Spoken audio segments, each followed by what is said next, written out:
Okay, guys, and welcome back to this week's episode of the KBB Collective. And this week I want to talk about how and why profitable kitchen businesses still go under and go into liquidation.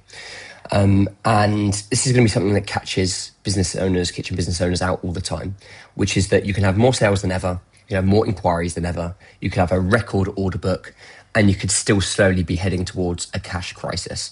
And in fact, some of the most stressed kitchen business owners I've ever met were technically profitable on paper, but completely cash starved in reality.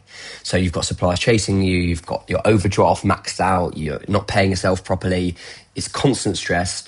And the scary part is a lot of the time it happens when the business is growing, which sounds completely backwards, right? Because surely if sales are growing, the business is good. Not necessarily, because kitchen businesses very rarely die because people stop buying kitchens. They usually die because they run out of cash. Same for a lot of businesses. And in this video, I want to dive into why that is with some examples, okay? So one of the reasons this catches people out is because kitchen businesses are structurally a bit weird. So let me give you an example. If you own a restaurant, someone walks in, they order food, they pay. You've got instant cash in the bank, okay? Done. Kitchen businesses don't work like that. You might sell a kitchen today and get, some sort of agreement from a client, maybe a holding deposit, a small, tiny bit of money, but you're not going to fit it for 16 weeks, 20 weeks longer.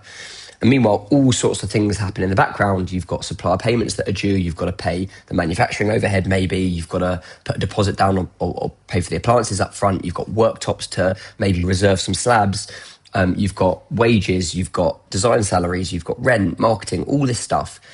And this is where the payment terms become absolutely crucial. So I was actually speaking to one of our members recently, and they had a really difficult cash flow structure. Their supplier wanted payment for the kitchen up front, but their customer only paid the second 50% right before delivery. So if you think about what that means, let's just say it's a 40 grand kitchen. The customer is going to pay a 50% deposit, which is £20,000. Sounds fine. But the supplier needs paying in full immediately. So the kitchen, let's just say, costs 20. Suddenly, that entire deposit is gone, right? Then you've still got the wages, you've still got the rent, you've still got the marketing, you've still got design time, electric vehicles, all of this stuff. And if the fulfillment gets pushed back by 6 weeks or 8 weeks, you're now funding that job yourself, right? It's coming out of your working capital.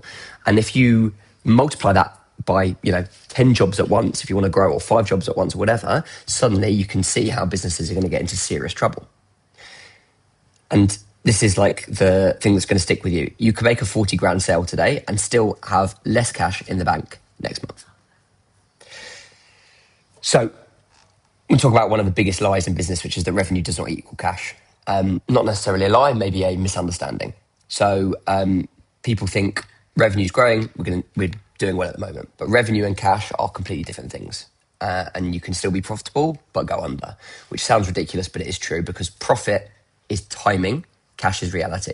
So here's what happens. A business is going to go from 1 to 1.5 million in revenue. Okay, so they're growing by 50%. Everyone's celebrating. Owner thinks we're flying here. But behind the scenes, there are now more jobs that are live at any one time. There are more supplier commitments, more staff, more mistakes, more cash that gets tied up, more overhead ultimately. And 99% of the time, much more stress, because the growth eats cash faster than the business is able to generate it back. Okay, and this is why I always say growth consumes cash. And most kitchen businesses massively underestimate just how much. So let's talk through an example, and let's make it really, really simple. Imagine you sell 10 kitchens this month at £30,000 each. That's £300,000 in sales, okay, which sounds amazing. Instagram post goes up, record month, fantastic, everyone's celebrating. But let's just say the customers only pay a 30% deposit. That's 90 grand that you've collected. But what leaves the business in that, straight away? You've got supplier deposits, staff wages, marketing, rent, designs, vehicles, software, general overhead, insurance. And suddenly the 90 grand doesn't feel like that much, especially if the suppliers are going to need paying before the customers are settling the next stage of that stage payment, the next amount of the contract.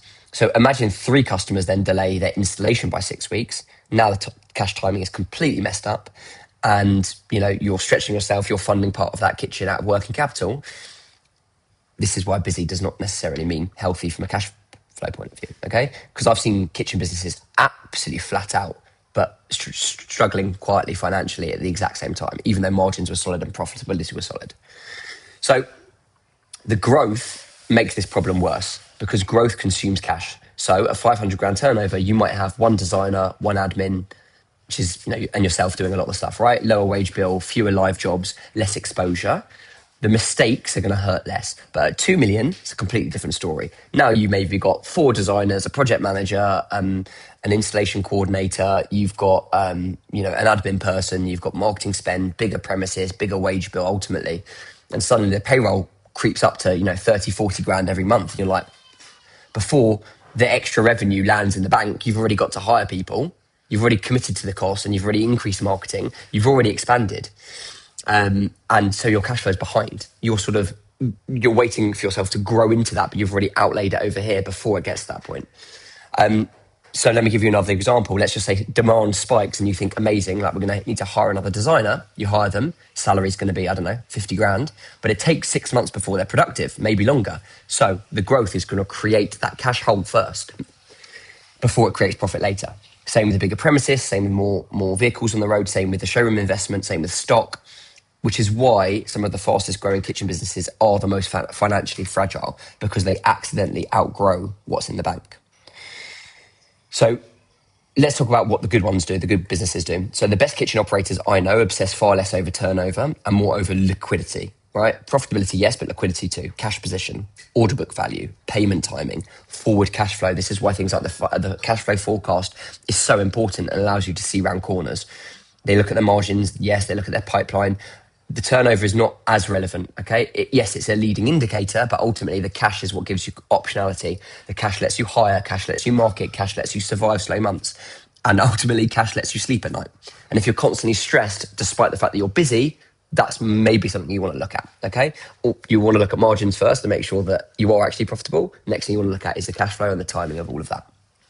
So what I want to leave you with, if your business feels busier than ever, but somehow you never got money in the bank, you are not crazy, and it doesn't necessarily mean the business is broken. It just might mean that growth and cash flow are out of sync. Understanding the difference is one of the biggest unlocks in scaling your kitchen business properly. So listen, if you found this video useful, please subscribe. I put videos like this out every single week, specifically for kitchen business owners. And if you want to find out more and you want to apply to work with us, click the link in the description below and we can jump on a call and see if it's relevant. And if not, see you next week.